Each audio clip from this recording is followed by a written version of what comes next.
Hello guys, good morning to all of you. This is Magiraj here and now we are going to get discuss about the explanation of PN junction diode. तो आइए अब हम discuss करते हैं PN संधि की व्याख्या। तो PN संधि डायोड, तो PN संधि डायोड कैसे बनाते हैं इसके बारे में तो देखिएगा कि इसमें पंच संयोजी अशुद्धि मिश्रित करके PSI वेफर का कुछ भाग NSI में बदल लेते हैं। ध्यान रखिएगा, यहाँ पर हमने क्या बताया कि पंच संयोजी अशुद्धि जैसे आर्सेनिक प्लस 5, ठीक है ना, इसको हमने मिश्रित करके PSI वेफर का कुछ भाग NSI में बदल दिया तथा PN व PN क्षेत्रों को धात्विक संपर्क कर दिया।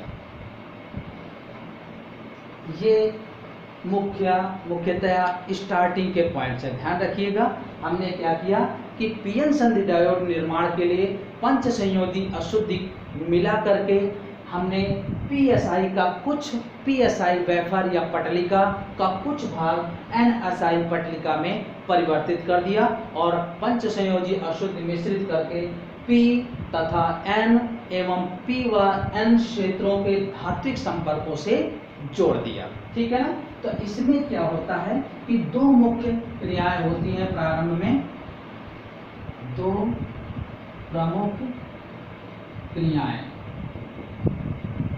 क्या, विसरण और अपवाह।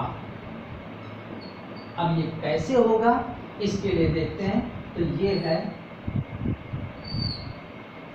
PN संधि बना रहे हैं जो, तो इसके बीच में हमने थोड़ा सा ये गैप रखा, एक ये धात्विक संपर्क है और एक ये धात्विक संपर्क है।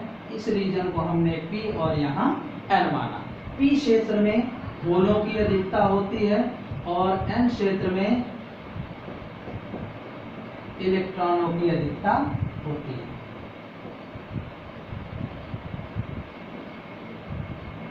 ठीक है ना। इस तरीके से हमने P और N दोनों का ही निर्माण किया। तो देखिएगा कि सांद्रण प्रवणता के कारण, इसके कारण सांद्रण प्रवणता के कारण H व E एक दूसरे की ओर पारगमित होना प्रारंभ करते हैं। ओके, तो ध्यान दीजिएगा कि इसमें प्रमुखतया दो क्रियाएं होती हैं, विसरण और अपवाह। ठीक है, डिफ्यूजन बोलते हैं इसको और ड्रिफ्ट बोलते हैं। दो क्रियाएं होती हैं। तो ये P क्षेत्र में होलों की अधिकता तथा N क्षेत्र में इलेक्ट्रॉनों की अधिकता होती है। ये सब नोट करते जाइएगा। P क्षेत्र में होलों की तथा N क्षेत्र में इलेक्ट्रॉनों की अधिकता होती है। सांद्रण प्रवणता के कारण ये इलेक्ट्रॉन और होल एक दूसरे की तरफ पारगमन प्रारंभ करते हैं। अर्थात सांद्रण प्रवणता के कारण P क्षेत्र के होल N क्षेत्र की तरफ और N क्षेत्र के इलेक्ट्रॉन P क्षेत्र की तरफ पारगमित होते हैं और इस प्रक्रिया में लगभग 98% इलेक्ट्रॉन और होल एक दूसरे की तरफ चले जाते हैं। अर्थात प्रारंभ में देखिएगा, प्रारंभ में जो इस विसरण धारा का मान था, ध्यान दीजिएगा, प्रारंभ में ये विसरण बहुत तीव्र से हुआ, इसलिए विसरण धारा का मान तेजी था। ठीक है, और अपवाह धारा का मान कम था। लेकिन धीरे धीरे जब ये प्रक्रिया बढ़ती जाएगी तो विसरण घटता जाएगा और अपवाह बढ़ता जाएगा और एक स्थिति ऐसी प्राप्त होगी जब विसरण धारा और अपवाह धारा दोनों बराबर हो जाएंगी तो वो स्थिति साम्य की स्थिति होगी, और ऐसी स्थिति आते ही क्या होगा, पीएन संधि का निर्माण हो जाएगा। ठीक है ना। तो अब देखते हैं इसके आगे क्या होगा। तो जब होल और इलेक्ट्रॉन एक दूसरे की तरफ जाएंगे तो होल पॉजिटिव होते हैं और इलेक्ट्रॉन निगेटिव होते हैं। तो जब यहाँ पर आएंगे इलेक्ट्रॉन होल, ये इधर को और ये इधर को जा रहे हैं, तो ये क्या करेंगे, इलेक्ट्रॉन अपने पीछे एक पॉजिटिव स्पेस चार्ज रिक्त आवेश छोड़ जाएगा और होल जो है जब निकल जाएगा तो अपने पीछे एक निगेटिव स्पेस चार्ज छोड़ जाएगा। ठीक है ना। इस तरीके से इन रिक्त आवेशों के कारण एक परत का निर्माण होता है जिसे क्या बोलते हैं, अवक्षय परत। ये ध्यान रखिएगा कि अवक्षय परत जब बोली जाएगी तो इसको बताया जाएगा ये कैसे बनी। इलेक्ट्रॉन और आवेशों के पारगमन से इनके द्वारा प्राप्त रिक्त आवेश के कारण बनी एक परत अवक्षय परत कहलाती है। इसका 10⁻² से 10⁻6 मीटर की कोटि होती है और इस पर उपस्थित विभव, इसको बोलते हैं विभव प्राचीर या पोटेंशियल बैरियर। ठीक है ना। 0.3 से 0.7 वोल्ट या एवरेज वोल्ट जो होता है 0.5 वोल्ट होता है, जिसे विभव प्राचीर या निरोधी विभव कहते हैं। तो ध्यान दीजिएगा। अब यहाँ पर खास बात क्या थी कि पीएन संधि डायोड निर्माण में हमने पंच संयोजी अशुद्ध मिश्रित करके पीएसआई का कुछ भाग हमने एनएसआई में परिवर्तित कर दिया और इनके पी क्षेत्र, एन क्षेत्र या पीएन क्षेत्रों को हमने धात्विक संपर्क कर दिया, धात्विक संपर्क से जोड़ दिया। प्रारंभ में इसमें दो क्रियाएं मुख्यतया होती हैं, विसरण और अपवाह, डिफ्यूजन और ड्रिफ्ट। तो सांद्रण प्रवणता के कारण इलेक्ट्रॉन एक दूसरे की तरफ पारगमित होते हैं, अर्थात पी क्षेत्र में होलों की संख्या, एन क्षेत्र में इलेक्ट्रॉनों की संख्या की अधिकता होती है तथा सांद्रण प्रवणता के कारण ये इलेक्ट्रॉन और होल एक दूसरे की तरफ पारगमित होते हैं और इस प्रक्रिया में लगभग 98% इलेक्ट्रॉन पी क्षेत्र में आ जाते हैं और होल एन क्षेत्र में चले जाते हैं। लगभग 2% इलेक्ट्रॉन और होल्स बीच के क्षेत्र में मिलते हैं जो एक परत का निर्माण करते हैं जिसे अवक्षय परत कहते हैं। तो ध्यान दीजिएगा, इलेक्ट्रॉनों और होलों के रिक्त आवेश के कारण बनी एक परत को अवक्षय परत कहते हैं।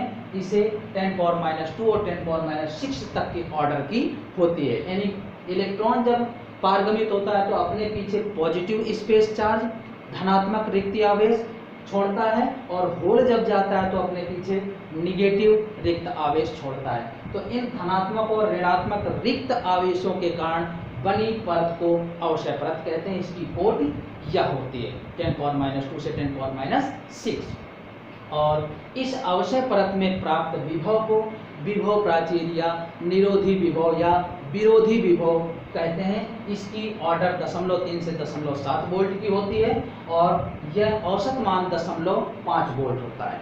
ठीक है।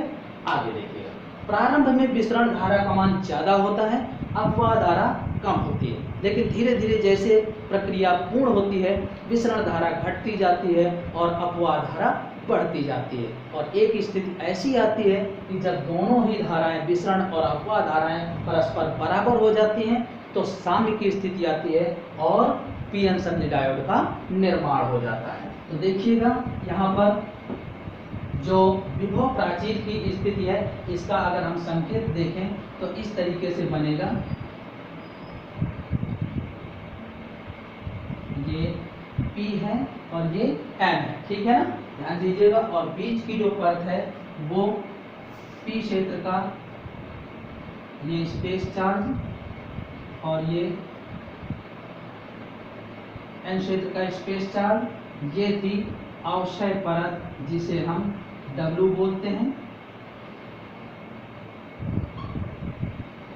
W जो है मोटाई है अवक्षय परत की,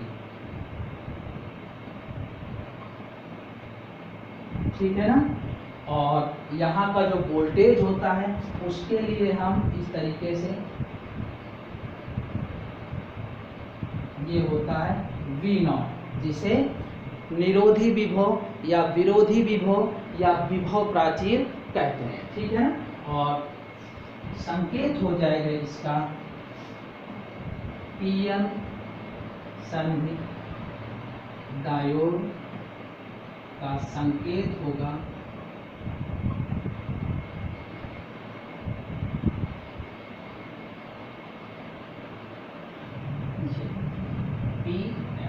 या ऐसे भी बना देते हैं या ऐसे भी लिख दीजिएगा, ये पीएन संधि डायोड का संकेत होगा, ठीक है।